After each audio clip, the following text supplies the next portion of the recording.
निस काम करो अर्पण, कर लो पाने की इच्छा दमन। तुम ऐसे दया के मूल्य बनो। बोल राजा रामचंद्र की।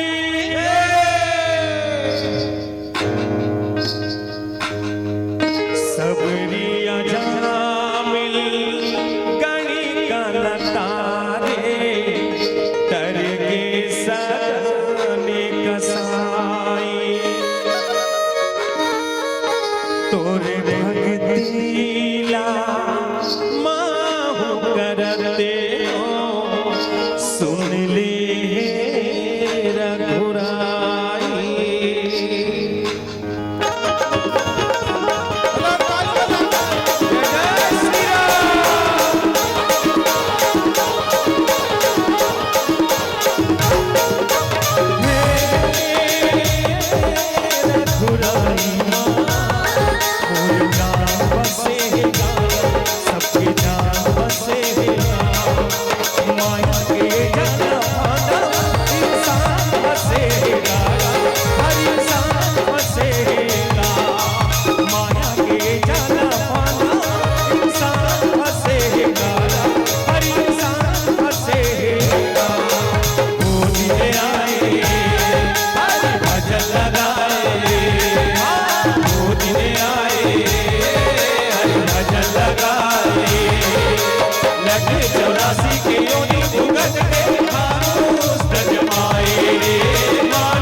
गौतम नारिया हिलिया तरगे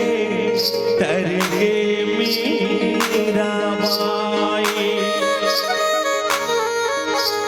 गिरिराज जातायु तरगे, पाली कस अभिमानी।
कर ले भजन ते राम के मनवा भव सागर तर जाए।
तो प्रेम मगन कौशल्या निस्दिन जा तो दाई हो भगवान रामचंद्र जी महाराज जैसे पलना में लेटे हैं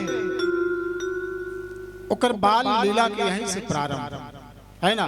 वैसे लीला भगवान राम के अनेक लीला के वर्णन है जिसमें 5 ठन मुख्य लीला जिले रामचरित मानस के माध्यम से हम सुनने मिलते हैं। पहले भगवान राम जब जन्म लेके कौशल्या के गोद में अयोध्या नगरी में इस अयोध्या में महा उत्सव हो तब नंदी मुख श्राद्ध करी ये कर उत्सव मनाए के पश्चात